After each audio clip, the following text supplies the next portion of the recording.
Cinderella.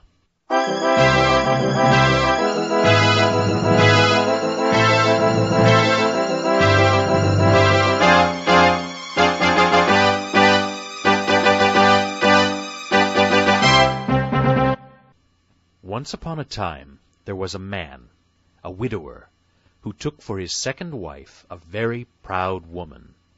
This wife, who was a widow, had 2 daughters as proud as herself. Her husband had 1 daughter, who was gentle and good as her own mother had been. The new wife hated her young stepdaughter, because her gentle ways and the sweetness of her temper, which was shown in her beautiful face, made the ill manners and frowning faces of her own daughters appear as disagreeable and ugly as they really were. So she set her to do all the meanest work of the house. The young girl swept, baked, and washed for the whole household. She wore only shabby clothes and slept in the cold basement. Now it happened that the king's son made up his mind to give a ball and to invite to it all the people of fashion in the countryside. There was to be dancing for 2 evenings, and the supper and entertainment were to be of a very splendid kind. Cinderella's stepsisters were invited, and very proud and happy they were, as they talked of the smart dresses they would wear, and the grand folk they would meet at the palace.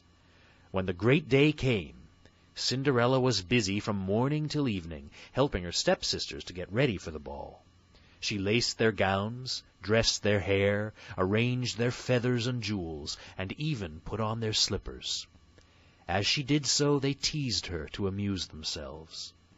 At last the sisters were ready, and with their mother they drove away to the palace. When they were gone, Cinderella, left alone, sat down among the cinders and began to cry. Cinderella was so startled that she stopped crying as she looked up and saw standing before her an old lady in a red cloak and pointed hat, leaning on a stick.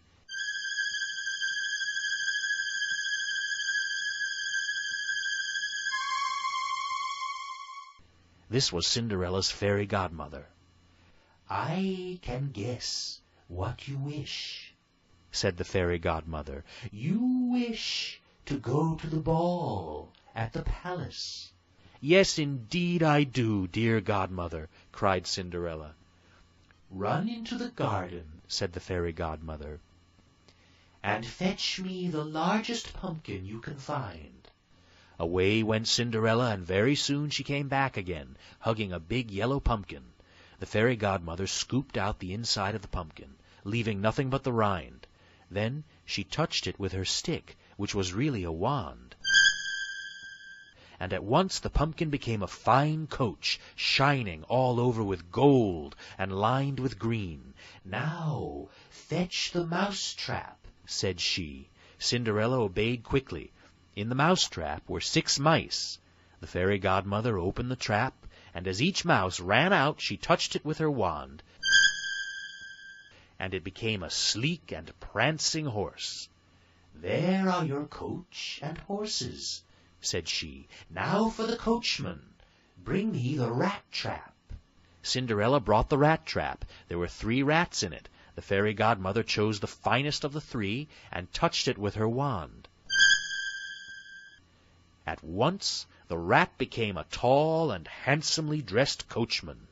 "Behind the watering pot are 6 green lizards," said the fairy godmother. "Bring them here."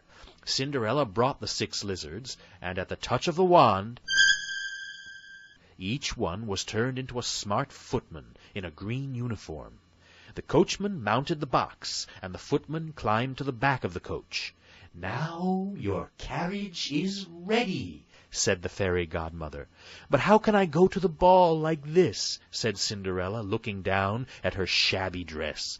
"You shall soon be more beautiful than your coach," replied her godmother, tapping her lightly with her wand. Then Cinderella's old clothes were turned into robes of silk and velvet, glittering with jewels, and the fairy godmother gave her a little pair of shining glass slippers, the prettiest that ever were seen. "Remember," said her godmother, "you must leave the ball before the clock strikes 12. If you do not, your coach will again become a pumpkin, your horses will become mice, your coachman will turn into a rat, and your footmen into lizards, while you will find yourself once more in shabby clothes."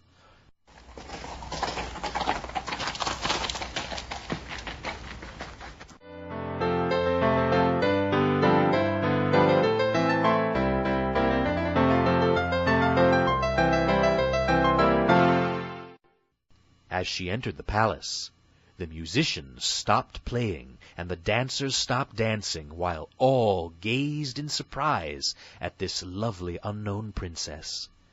All the evening the prince kept right at Cinderella's side, dancing with her, and serving her with dishes at supper-time. Indeed, his mind was so taken up with her that he forgot to eat a morsel himself.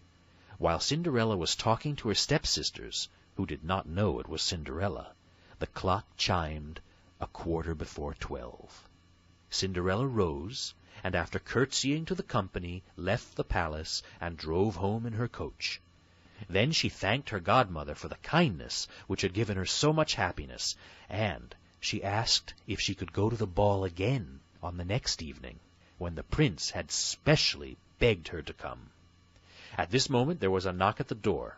The fairy godmother and the beautiful clothes vanished as suddenly as they had come, and Cinderella drew back the bolt and let her stepmother and stepsisters in. Cinderella's stepsisters told her of the beautiful princess who had been at the ball. The next evening the stepsisters again went to the palace, and Cinderella went in her coach, even more beautifully dressed than before.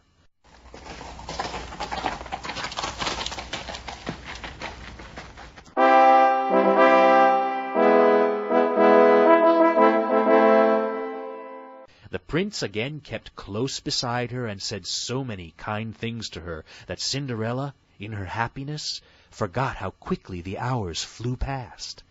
She thought it was not yet 11 when the clock struck 12.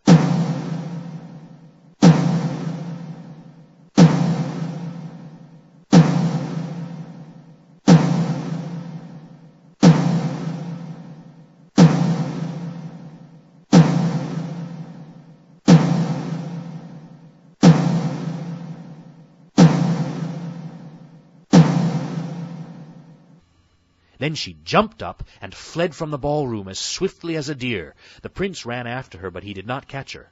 All he could find of her was a little glass slipper lying on the staircase.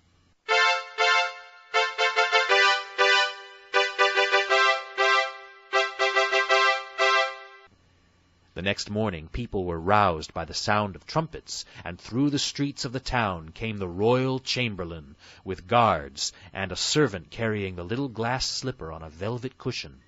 Cinderella's stepsisters were in great haste to try on the slipper, but though they pinched their toes and squeezed their heels, their feet were far too large to go into it. Then the royal chamberlain inquired whether there were any other young women in the house. "Only Cinderella," said the elder sister. "Of course, the slipper would not fit her." "Let her be brought here," said the chamberlain. So Cinderella was sent for, and, sitting down in the chair, the royal chamberlain put the slipper on Cinderella's foot. Then, to the surprise of everyone, Cinderella drew the other little glass slipper from her pocket and put that on also. And at this moment the fairy godmother appeared, and with a touch of her wand changed Cinderella's poor clothes into robes more splendid than ever. And then everyone saw that she was indeed the beautiful princess whom the prince loved. The stepsisters fell at Cinderella's feet and begged her forgiveness, and Cinderella freely forgave them and asked them to try to love her. Then she was taken to the palace, where the prince met her with great joy and married her. Soon afterwards, Cinderella fetched her stepsisters to live at the palace, and they were so much ashamed of their past conduct and so grateful for her kindness that they stopped being proud and unkind, and, as their hearts became good, their faces became beautiful. Then 2 lords of the court loved and married them, and they, as well as Cinderella, lived happily ever after.